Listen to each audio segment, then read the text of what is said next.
பொறியியல் மருத்துவ கல்லூரிகள். அரசாங்க கவுன்சிலிங்னு ஒன்று நடத்துறதுக்கு முன்னாடியே சாய்ராம் இன்ஜினியரிங்ல தொடங்கி பனிமலர்ல வரைக்கும் இன்னைக்கு எல்லா பொறியியல் கல்லூரியிலையும் 1,10,000 ரூபான்னு சொல்லி வெளிப்படையா கட்டண கொள்ளையடிச்சுக்கிட்டு இருக்கிறான். அது போதாதுன்னு 6 லட்சத்திலிருந்து 10 லட்சம் வரைக்கும் நன்கொடை வேற.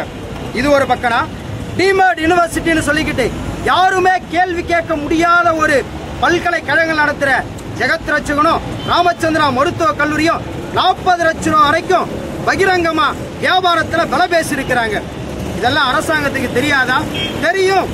ஆனா அரசாங்கம் என்ன செய்யுது? இன்னைக்கு புகார் வந்த நடவடிக்கை, சோதனை போடுறதுக்கு ஆள் வச்சிருக்கிறோம், அதிரடி படை, இப்படி பல பொய்யான காரணங்களை சொல்லி மக்களை ஏமாளிகளாக்க பார்க்குது. நாங்க ஏமாளிகளா மாற மாட்டோம் சொல்றோம். உண்மையிலேயே இதற்கு தீர்வு வேணும்னா கொள்ளையடிக்கிற தனியார் பள்ளி கல்லூரிகளை இழுத்து மூடிட்டு அதை அரசாங்கம் நடத்தணும். டிமேட் யூனிவர்சிட்டியை அரசாங்கமே கைப்பற்றணும். அரசாங்க பள்ளி கல்லூரிகளை அதிகப்படுத்தணும். எல்லா மாணவர்களுக்கும், ஏழை எளிய மாணவர்களுக்கும் இலவசமா அரசாங்கமே கல்வியை கொடுக்கணும். இதுதான் எங்களுடைய கோரிக்கை. இந்த கோரிக்கை நிறைவேறும் வரை தொடர்ச்சியா தமிழகம் முழுவதும் போராடுவோம். அடுத்த கட்டமா நாங்க பள்ளி கல்லூரிகள்ல எங்களுடைய போராட்டத்தை தொடருவோம் என்பதை உழைக்கின்ற மக்களுக்கும் மாணவர்களுக்கும் அறிவித்துக் கொள்கிறோம்.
மாத்தாதே, கல்வி வியாபாரம் மாத்தாதே. இந்த தலைப்புல எதுக்கு இந்த ஆர்ப்பாட்டம் நடத்துறோம்? என்ன அவசியம் இருக்கு இந்த ஆர்ப்பாட்டம் நடத்துறதுக்கு? ஏன்னா மே மாசம் ஜூன் மாசம் ஆரம்பிச்சு வச்சாலே பெற்றோர்களுக்கு ஒரு விதமான மென்டல் ஹெல்த் இருந்துடும், வயிற்றுல புரிய கிடைக்கும். ஏன்னா ஐயோ இந்த வருஷம் மாணவர்களுக்கு ஃபீஸ் கட்டணுமே, பையனுக்கு வந்து ஃபீஸ் கட்டணுமே, ஃபீஸ் இல்லைன்னா ஸ்கூல் விட்டு வச்சிருவாங்க, டிசி தந்துருவாங்க, மாணவர்கிட்ட கேட்பாங்க. என்ன பண்றது? இந்த மாதிரி பெற்றோர்கள்லாம் உள்ள வயிற்றுல புரிய கடிச்சிட்டு இருப்பாங்க. போயிட்டு ஃபீஸ் சொல்லிட்டு ஃபீஸ் கட்ட முடியலன்னு சொல்லிட்டு அவங்க போயிட்டு பிரின்சிபல் கிட்ட போய் கேட்டா, பிரின்சிபல் இந்த மாசம் கட்ட முடியல, அடுத்த மாசம் கட்டிக்கிறேன்னு சொல்லிட்டு பிரின்சிபல் கிட்ட போய் கேட்டா அவங்க ஒரே வார்த்தை, காசு இல்ல படிக்க வை, இல்லைன்னா வெள்ளத்துக்கு போ, இல்ல டிசி வாங்கிட்டு போ. ஏன் காசு இருந்தா படிக்க வச்சு, இல்ல போயிடு அப்படின்றாங்க. அப்ப பணம் எங்க பணம்? பணம் இந்த சதா இந்த தனியார் ஸ்கூல்ல இந்த பணம்னா அப்ப காலேஜ்ல அப்ப கொஞ்ச நாளைக்கு முன்னாடி பாத்தீங்கன்னா பிளஸ் டூ மாணவர் ரிசல்ட் வந்திருக்கும், வந்துருச்சு. 10th மாணவர் ரிசல்ட் வந்துருச்சு. அந்த மாணவரோட கனவு என்ன? ஃபர்ஸ்ட் மார்க் எடுத்தவங்கன்னா அந்த மாணவரோட கனவு என்ன சொல்றான்? நான் இன்ஜினியரிங் படிக்கணும், டாக்டர் படிக்க. அவங்க கனவு மட்டும் கிடையாதுங்க. எந்த ஒரு சின்ன குழந்தைய போயிட்டு நம்ம கேட்டாலும் அந்த குழந்தை கனவு என்னன்னு சொல்லுது? நான் பிசிக்கல் போறேன் சொல்லுது, நான் இன்ஜினியரிங் படிக்க போறேன், டாக்டர் படிக்க போறேன்னு எல்லா குழந்தையும் சொல்லிட்டு இருக்கு. ஆனா அந்த குழந்தையோட கனவு நிறைவேறுமா? அந்த பிளஸ் டூ படிச்ச மாணவன் ஃபர்ஸ்ட் கிளாஸ்ல பாஸ் ஆயிட்டு நான் ஃபர்ஸ்ட் கிளாஸ்ல பாஸ் ஆயிருக்கேன், நான் டாக்டர் படிக்கணும்னு சொல்லிட்டு அந்த மார்க் ஷீட் எடுத்துட்டு உள்ள போனா, காலேஜ்ல போனா, ஃபர்ஸ்ட் என்னோட லட்சியமே டாக்டர் படிக்கிறதுன்னு சொல்லிட்டு காலேஜ்ல போனா, அந்த காலேஜ்ல உள்ள போன என்ன சொல்றான்? உன் லட்சியம்லாம் எப்படி வராது, முதல்ல எவ்வளவு லட்சியம் வச்சிருக்கேன்னு தான் கேட்கறான். முதல்ல லட்சியம் தான் இருக்குது, லட்சியம் தேவையில்லைன்றான். லட்சியத்தை தூக்கி கூட போடு, முதல்ல லட்சியத்தை தூக்கி மாட்டான். அப்ப என்ன ஒரு கேவலம் இருக்கு இங்க. அது மட்டும் அப்போ காலேஜ்ல இருந்த நிலவுனா சரி, இதுக்கு முன்னாடி ஸ்கூலுக்கு வந்துடும். ஸ்கூல்ல பார்த்தா தனியார் ஸ்கூல்ல எக்கச்சக்கமா வாங்கிட்டு இருக்கான். சரி, நான் கவர்மெண்ட் ஸ்கூல்ல சேர்த்து போனோம், நிறைய பேர் சொல்லுவாங்க, நிறைய வரீங்க, கவர்மெண்ட் ஸ்கூல்ல சேர்த்து போகணும், ஏன்ப்பா தனியாரே ஓடுறா, ஏன் கவர்மெண்ட் ஸ்கூல்ல சேர்த்து போதானே? கவர்மெண்ட் ஸ்கூல்ல எங்க நல்ல கல்வி கிடைக்குது? சரி, கவர்மெண்ட் ஸ்கூல்ல நல்ல கல்வி கிடைக்குது வச்சுப்போம். அங்க உள்ள போனா 1000 கோடி 2000 கோடி பிரச்சனை இருக்கு. அது கவர்மெண்ட் ஸ்கூல்ல பிடிஐ மூலமா விதவாசி கல்வி மூலமா 1000 கோடி 2000 கோடி 3000 கோடி இப்படி சொல்லிட்டு வாங்கிட்டு இருக்காங்க. யோசிச்சு பாருங்க, அரசாங்க பள்ளிக்கூடத்திலே ஒரு கொள்ளை நடக்குதுன்னா ஏன் தனியார் ஸ்கூல் நடக்காது? அப்ப இதை வச்சுதான் போராடணும். புரட்சிகர மாணவர்கள் பண்ணி இதை எதிர்த்து போராடி போன வருஷம் தடுத்து நிறுத்தணும். அது ஒரு ஸ்கூல்ல கிடையாதுங்க, தமிழ்நாடு முழுக்க. தஞ்சாவூர்ல ஒரு ஸ்கூல்ல வாங்கின காசை 8 லட்சம் ரூபாய் திரும்பி கொடுக்க வச்சிருக்கோம். ஏன்னா போராடணும், போராடுறதுல எங்க போராடினாலும் எந்த இதுல போராடினாலும் அது கண்டிப்பா வெற்றி கிடைக்கும்னு சொல்றாங்க. அது மட்டும் இல்லாம அது கூட இந்த கல்வி ஒரு ஸ்கூல்ல சொன்னாங்க, இந்த வேலை மலையில வாங்குறாங்க, அங்க வாங்குறாங்க. எல்கேஜி சேர்க்க போனாலே 10,000 கொடு, 20,000 கொடு, 2 லட்சம் வரைக்கும் கிடைச்சு. ஏன் இந்த எஸ்பிஎஸ் ஸ்கூல்ல பாத்துங்க 10,000 ரூபாய் 20,000 ரூபாய் இந்த வருஷம் ஏற்றிருக்காங்க கல்வி கட்டணத்தை.